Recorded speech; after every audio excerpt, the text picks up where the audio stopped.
Hello everyone, आप देख रहे हैं चैनल अमीन इन्फो।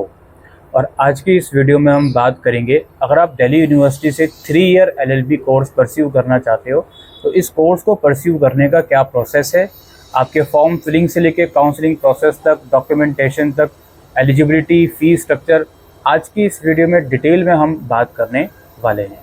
देखिए, डीयू के अंदर 3 ईयर एलएलबी कोर्स ग्रेजुएशन के बाद ऑफ़र किया जाता है। ऑब्वियसली सबसे पहले बात करते हैं इसके एलिजिबिलिटी क्राइटेरिया पे। इसका एलिजिबिलिटी क्राइटेरिया ये है, आपके ग्रेजुएशन या पोस्ट ग्रेजुएशन में एग्रीगेट 50% मार्क्स होने चाहिए, और यदि आप किसी रिजर्व कैटेगरी से बिलोंग करते हो तो 45% अगर आपके एग्रीगेट मार्क्स हैं तो आप एलएलबी करने के लिए एलिजिबल हो दिल्ली यूनिवर्सिटी से। और अगर आप अपने ग्रेजुएशन या पीजी के फाइनल ईयर में हो, 2025 में कंप्लीट करोगे, उसके बावजूद भी आप एलएलबी करने के लिए एलिजिबल होते हो। ये डीयू एलएलबी का एलिजिबिलिटी क्राइटेरिया है। इसके बाद बात करते हैं डीयू एलएलबी में एडमिशन होता कैसे है। डीयू एलएलबी में एडमिशन होता है एंट्रेंस के थ्रू। पिछले 2 सालों से सीयूटी पीजी के थ्रू एडमिशन हो रहे हैं डीयू एलएलबी में। तो सबसे पहला काम आपको यही करना पड़ता है, सीयूटी पीजी का फॉर्म भरना होता है और उसका एंट्रेंस एग्ज़ाम आपको देना होता है। सिलेबस की जहाँ तक बात है डीयू एलएलबी एंट्रेंस एग्ज़ाम की, तो COQ P11 कोड फॉलो होगा। सिलेबस के पैटर्न की बात करें, इंग्लिश और हिंदी दोनों ही लैंग्वेज में आपका पेपर आएगा। पेपर कम्प्लीटली MCQ बेस्ड होगा। 75 क्वेश्चंस इसमें रहने वाले हैं। सभी क्वेश्चंस करना मैंडेटरी हैं। नेगेटिव मार्किंग भी इसमें रहेगी। तो सेक्शंस की बात करें, इंग्लिश कॉम्प्रिहेंशन का सेक्शन है, ग्रामर या English usage error, jumbled para, sentence correction, sentence improvement, या और भी जो सेक्शंस हैं जो लिखे हुए हैं। या आप हिंदी का सेक्शन करोगे लैंग्वेज में तो उसके भी जो यहाँ पे सब सेक्शंस हैं वो लिखे हुए हैं। अपार्ट फ्रॉम लैंग्वेज आपका जनरल नॉलेज अवेयरनेस होगा, literature, history, Indian constitution, personality, sports, national and international economy, ये सब चीज़ें इसमें पूछी जाएंगी। फिर आपका कंप्यूटर बेसिक्स, इससे रिलेटेड कुछ क्वेश्चंस रहेंगे, fundamental of computer, computer abbreviations, computer shortcut keys, Microsoft Windows वगैरह, और भी यहाँ पे चीज़ें हैं कंप्यूटर से रिलेटेड। इसके बाद general aptitude and logical reasoning है, जिसमें जनरल एप्टीट्यूड के अंदर clocks, calendar, average, simplification, problems on edges, numbers and train, LCM and HCF, percentage, profit and loss. इसके अलावा पार्टनरशिप, कंपाउंड इंटरेस्ट, इन सब से रिलेटेड जो क्वेश्चंस वगैरह हैं वो पूछे जाएंगे। और फिर आपका लॉजिकल रीजनिंग के कुछ अलग अलग सब सेक्शंस हैं, ranking test, linear arrangement, matrix arrangement, sequencing वगैरह एटसेट्रा। दोस्तों, इस एंट्रेंस एग्ज़ाम के सिलेबस को आप डिस्क्रिप्शन में दिए गए लिंक से भी डाउनलोड कर सकते हो। ये 2024 का डिटेल सिलेबस है। 2025 में अगर कुछ चेंजेस होंगे तो वेबसाइट पर नोटिफाई कर दिए जाएंगे। फिलहाल ऐसा कोई उम्मीद नहीं है कि 2025 में चेंजेस हों, बिकॉज 24 के अंदर ऑलरेडी एग्ज़ाम पैटर्न को रिवाइज्ड करा गया था। ये आपने सिलेबस समझ लिया डीयू एलएलबी का क्या होता है, कैसे होता है। ठीक, अब यहाँ पे सबसे पहले हम फी स्ट्रक्चर और सीट मैट्रिक्स की बात करते हैं। उसके बाद हम एडमिशन प्रोसेस को और बाकी चीज़ों को विस्तार से समझेंगे। फ़ी स्ट्रक्चर जो डीयू एलएलबी का होगा, 8 से 8,500 रुपये एडमिशन फ़ी होगी पूरे 1 साल की। इसमें मैंने आपको एग्ज़ाम फ़ीस भी इंक्लूड करके दिखा दी। प्रोस्पेक्टस में जब आएगा तो आप देखोगे कम फ़ी लगी होगी, बट हर एक सेमेस्टर में एग्ज़ाम फॉर्म भी भरा जाता है, तो उनकी फ़ीस अगर हम एड ऑन कर दें तो पहले साल में आपकी फ़ीस लगभग 8 से 8,500 रुपये जाएगी। फिर इसी तरीके से आप 3 साल की फ़ीस जो है कैलकुलेट कर सकते हो एलएलबी की कितनी होगी। जो मैं बात कर रहा था CUT PG की, इसकी भी फॉर्म की फ़ीस जाती है लगभग 1200 रुपये की। और जो डीयू का काउंसलिंग फॉर्म अलग से निकलता है उसकी फ़ीस भी लगभग जाती है 250 रुपये की। तो मोटा मोटा आपका खर्चा 10,000 रुपये बैठ जाएगा 1 साल का, अगर आप एलएलबी में आपका एडमिशन फर्स्ट अटैम्प्ट में हो जाता है। जहाँ तक सीट मैट्रिक्स की बात है दोस्तों, लगभग 2900 सीट्स हैं। 3 अलग अलग सेंटर हैं फैकल्टी ऑफ लॉ के, common law centre, law centre 1 और लॉ सेंटर 2। तीनों का लगभग इक्वल सीट मैट्रिक्स है और एग्रीगेट आपकी 2,888 लगभग सीट्स हैं। ये तीनों सेंटर्स जो अलग अलग हैं, इनमें आपको कौन सा सेंटर्स मिलेगा, आप पूरी वीडियो देख लोगे तो आपको अभी समझ में आ जाएगा। अब देखिए, डीयू एलएलबी जो है वो एक प्रोफेशनल कोर्स है दोस्तों, और यूनिवर्सिटी ये बोलती है कि आप इस कोर्स के साथ कोई दूसरा कोर्स परस्यू नहीं कर सकते।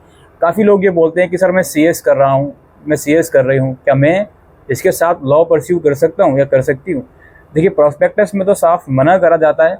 अब आपके मन में जो भी चीज़ें हैं वो आप अपने ऑफिशियल से वेरीफाई कीजिए। जो ऑफिशियल चीज़ प्रोस्पेक्टस में लिखी हुई हैं वो मैंने आपको बता दी कि आप एलएलबी के साथ कोई दूसरा कोर्स परस्यू नहीं कर सकते। और साथ साथ यूनिवर्सिटी ये भी बोलती है अगर आपने ऑलरेडी लॉ कोर्स किसी दूसरी यूनिवर्सिटी से कंप्लीट किया हुआ है देन आप दोबारा से डीयू में आके एलएलबी कोर्स को परस्यू नहीं कर सकते। ये डाउट क्लियर। इसके अलावा चूँकि एलएलबी एक प्रोफेशनल प्रोग्राम है तो एडमिशन लेने के बाद अटेंडेंस होती है वो मेंटेन करना मैंडेटरी है। अप्रॉक्स 70% अटेंडेंस आपके हर एक सब्जेक्ट में होने चाहिए, तो ही आपको एग्ज़ाम्स में अपीयर होने दिया जाएगा, तो ही आपका जो कोर्स है वो कंप्लीट आप लोग कर सकते हो। ये तो सारी बातें हो गई, आपके बेसिक चीज़ें हो गई। अब थोड़ा सा हम चीज़ों को स्प्रेड करते हैं आपके एडमिशन प्रोसेस को लेकर। देखिए बहुत ध्यान से समझिएगा कि आपका एडमिशन प्रोसेस एलएलबी में किस तरह से चलेगा। स्टेप बाय स्टेप मैं आपको समझा दूंगा। सबसे पहला काम दोस्तों आपका ये होगा CUT PG का रजिस्ट्रेशन फॉर्म भरना, क्योंकि CUT PG के थ्रू ही एडमिशन होंगे। अब CUT PG का फॉर्म कब निकलेगा? उम्मीद है दिसंबर या मैक्सिमम जनवरी तक इसका जो फॉर्म है वो निकल जाना चाहिए। फॉर्म में आप दो चीज़ें बहुत इंपॉर्टेंटली बहुत केयरफुली करोगे। एक तो यूनिवर्सिटी ऑफ दिल्ली बहुत केयरफुली चूज़ करोगे, अपना LLB कोर्स बहुत केयरफुली चूज़ करोगे, और फॉर्म में कम से कम बेसिक डिटेल अपनी बहुत केयरफुली लिखिएगा, क्योंकि यही बेसिक डिटेल आगे लिंक हो जाती हैं आपके DU वाले काउंसलिंग फॉर्म से। और जो आपका कोड है LLB का COQP11, ये कोड CUT PG के फॉर्म में बहुत केयरफुली चूज़ करिएगा, और CUT PG की फ़ी आपकी लगभग 1200 रुपये रहेगी। तो ये फॉर्म आप भर दोगे दिसंबर या जनवरी में, और फिर मार्च या अप्रैल तक आपका CUT PG का एग्ज़ाम हो जाएगा, क्योंकि ऑल ओवर इंडिया अलग अलग स्टेट्स में करवाया जाता है। फॉर्म भरते समय आपको सेंटर्स का एग्ज़ाम सेंटर्स का प्रेफरेंस भरना होगा, और उसी प्रेफरेंस के हिसाब से आपको सेंटर अलॉट करे जाते हैं। सेंटर अब एग्ज़ाम्स आपका हो गया, फिर वो आंसर की रिज़ल्ट वगैरह आ जाता है, आपके पास आपका स्कोर कार्ड आ गया कि भाई मेरे CUT में इतने मार्क्स आए हैं। अब यूनिवर्सिटी ऑफ दिल्ली अपना काउंसलिंग फॉर्म रिलीज़ करेगी। कई बार ये भी होता है दोस्तों, counselling form university of Delhi CUT PG के रिजल्ट से पहले ही डिक्लेयर कर देती है, लेकिन वो बहुत ही माइनर से चांसेस हैं। जनरली वो रिजल्ट के बाद ही काउंसलिंग फॉर्म आता है, तो उस चीज़ से आप लोग बिल्कुल निश्चित रहिए। और दूसरा पॉइंट मैं यहाँ पर और एड ऑन कर दूँ कि सर 2025 में मैं फाइनल ईयर में अपीयर होऊंगा, मेरा तो ग्रेजुएशन का रिजल्ट भी नहीं आया होगा, इवन एग्ज़ाम्स भी शायद नहीं हुए हों, तो मैं काउंसलिंग फॉर्म के लिए एलिजिबल रहूँगा? बिल्कुल आप लोग एलिजिबल रहोगे। वीडियो को पूरा देखते रहिए। तो आपने CUT का एग्ज़ाम दे दिया, रिजल्ट आ गया, उसके बाद DU का काउंसलिंग फॉर्म निकल गया। अब DU के काउंसलिंग फॉर्म में आपको अपनी personal detail, academic details, preference वगैरह, प्रेफरेंस इन द सेंस जो 3 सेंटर्स लॉक हैं उनका प्रेफरेंस देना पड़ेगा आपको काउंसलिंग फॉर्म में। उसी प्रेफरेंस के बेस पर और जो CUT का स्कोर है उसी के बेस पर आपको सेंटर अलॉट होगा, लॉ सेंटर 1, 2 या CLC। ठीक है, ये प्रेफरेंस वाला डाउट आई होप आपके क्लियर हो गया होगा। और ये जो काउंसलिंग का फॉर्म निकलेगा इसकी फ़ी होगी 250 रुपये, और इस फॉर्म के अंदर कुछ डॉक्यूमेंट्स भी आपको चाहिए होंगे, लाइक आपका फ़ोटोग्राफ, सिग्नेचर, 10th और 12th की मार्कशीट। अगर आपका काउंसलिंग फॉर्म के समय ग्रेजुएशन का रिजल्ट आ चुका है तो उसकी मार्कशीट, नहीं आया है तो अपनी सेमेस्टर 5 तक की मार्कशीट आप लगाओगे। डाउट क्लियर हो गया? उसके अलावा अगर आपकी कोई रिजर्व कैटेगरी है उसका डॉक्यूमेंट आप लगाओगे, और यदि आप OBC या EWS से बिलोंग करते हो, चूँकि हम बात कर रहे हैं 2025 एडमिशन प्रोसेस की, तो OBC और EWS का डॉक्यूमेंट 31 मार्च 2025 के बाद का इशू किया हुआ होना चाहिए। इस चीज़ को ज़रूर ध्यान में रखिएगा। CUT PG के फॉर्म में तो आप अपनी रिजर्व कैटेगरी सेलेक्ट करके फॉर्म भर सकते हो, लेकिन DU काउंसलिंग का जब फॉर्म आएगा उसमें डॉक्यूमेंट भी चाहिए होगा रिजर्व कैटेगरी का।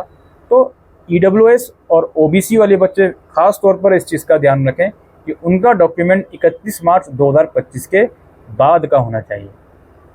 और इसके अलावा अगर आप किसी दूसरी यूनिवर्सिटी से ग्रेजुएट हो तो माइग्रेशन सर्टिफिकेट आपको चाहिए होगा, नहीं है तो उसका अंडरटेकिंग आप लगा सकते हो। फॉर्म के अंदर प्रोस्पेक्टस आएगा DU PG का, उसमें सारे डाउट आपके क्लियर हो जाएंगे, इसमें कोई बड़ा इशू नहीं है। ये काउंसलिंग फॉर्म आप भर दोगे, इसमें अपना CUT का स्कोर कार्ड वगैरह सब कुछ लगा दोगे। इसके बाद आपका रिजल्ट शुरू होगा दिल्ली यूनिवर्सिटी के काउंसलिंग का। इस रिज़ल्ट के अंदर क्या होता है, पहले फर्स्ट राउंड का रिज़ल्ट आएगा, उसमें आप जिस पोर्टल से आपने फॉर्म भरा होगा उसी पोर्टल पर लॉगिन करके आप ये चेक करोगे यदि आपको कोई सीट अलॉट हुई है या नहीं। अगर आपको कोई सीट अलॉट हुई होती है तो आप उसको एक्सेप्ट करोगे। सीट को एक्सेप्ट करने के बाद आपके जो भी ऑनलाइन डॉक्यूमेंट्स आपने अपलोड किए हुए हैं वो वेरीफाई करे जाएंगे। वेरिफिकेशन में अगर कोई गड़बड़ लगती है उनको तो वो दोबारा से आपसे डॉक्यूमेंट्स मांग सकते हैं, या अगर गड़बड़ नहीं लगती तो डॉक्यूमेंट आपके वेरीफाई हो जाएंगे ऑनलाइन ही, और ऑनलाइन ही आपको फ़ी पे करनी होगी। देन आपका एडमिशन प्रोविजनली कंफर्म हो जाएगा। अभी प्रोविजनली मैं क्यों बोल रहा हूँ, सुनते रहिए। इतना काम आपको करना है। अब देखिए, जब काउंसलिंग का जब रिजल्ट आ जाता है उस टाइम पर भी आपके पास आपकी ग्रेजुएशन की मार्कशीट नहीं है तो भी आपको परेशान नहीं होना है, तो भी आप एडमिशन के लिए एलिजिबल हो। अगर आप CUT के कट ऑफ मैच कर रहे हो, जो भी चीज़ें हैं वो सब मैच कर रहे हो, ठीक। ये काम हो गया एडमिशन कंफर्म। इसके बाद जिन बच्चों का फर्स्ट राउंड में नाम नहीं आया होगा वो सेकंड राउंड का वेट करेंगे, या सेकंड राउंड में वो बच्चे भी जा सकते हैं जिनको फर्स्ट राउंड में तीनों में से कोई ऐसा प्रेफरेंस मिला हो जो नंबर 3 का हो, नंबर 2 का हो, और आपको नंबर 1 का प्रेफरेंस चाहिए। तो हायर प्रेफरेंस के लिए आपको पर्टिकुलर राउंड में एडमिशन लेना होगा, और अपग्रेड के लिए आप अप्लाई करोगे। देन नेक्स्ट राउंड में या तो आपको हायर प्रेफरेंस मिल जाएगा, CLC या LC1 जो भी है, या फिर सेम प्रेफरेंस जो इससे पहले वाले राउंड में अलॉट हुआ है वही रहेगा। ठीक है, ये आपका डाउट क्लियर। अब यहाँ पे फिर सेकंड या थर्ड राउंड जितने भी राउंड्स आएंगे ये सब चलते रहेंगे। उसके बाद जब ये पूरे राउंड्स खत्म हो जाएंगे उसके बाद आपका फिजिकल वेरिफिकेशन होगा कॉलेज के अंदर। जी हाँ, कॉलेज खुलेंगे, फैकल्टी खुलेगी, वहाँ पर आपका फिजिकल डॉक्यूमेंट वेरिफिकेशन होगा। वहाँ आपसे आपकी 10th 12th की मार्कशीट, ग्रेजुएशन की मार्कशीट, प्रोविजनल और कैरेक्टर सर्टिफिकेट भी मांगा जाएगा। अगर आपकी ग्रेजुएशन दूसरी यूनिवर्सिटी की है तो माइग्रेशन सर्टिफिकेट भी मांगा जाएगा। कोई आपका सुपर न्यूमेरिक कोटा है, ECA कोटा है, या कुछ और कोटा है आपका, तो उसका डॉक्यूमेंट मांगा जाएगा। वार्ड कोटा है, डिफेंस कोटा है, या आप अगर आप किसी रिजर्व कैटेगरी से बिलोंग करते हो तो उसका डॉक्यूमेंट मांगा जाएगा। वो इंपॉर्टेंट डेट्स वाली बात जो मैंने वीडियो में अभी बताई वो चीज़ याद रखिएगा। SC ST के लिए कोई भी ऐसा कोई मैंडेटरी नहीं है कि करंट फाइनेंशियल ईयर का डॉक्यूमेंट चाहिए, बाकी OBC और EWS के लिए मैंडेटरी है। तो फिजिकल वेरिफिकेशन के टाइम पर आपको अपने सारे डॉक्यूमेंट्स प्रोवाइड करने होंगे, और कुछ केसेस में यूनिवर्सिटी इवन फिजिकल वेरिफिकेशन के टाइम पर भी शायद आपको टाइम दे सकती है। अगर कोई डॉक्यूमेंट्स आपका नहीं है मार्कशीट में तो आप यूनिवर्सिटी से टाइम मांग सकते हैं, उस टाइम पर भी आपको ये सहूलियत प्रोवाइड करवाई जाएगी। ये सारा प्रोसेस होता है दिल्ली यूनिवर्सिटी से LLB करने का। और आपके कुछ डाउट्स हैं स्पेसिफिक तो आप कमेंट सेक्शन में लिख के पूछ सकते हो। अगर कोई स्टूडेंट के कमेंट का रिप्लाई मैं नहीं दे पाया तो इंस्टाग्राम पर भी कांटेक्ट कर सकते हो। फिलहाल आज के लिए इस वीडियो में इतना ही। Thank you.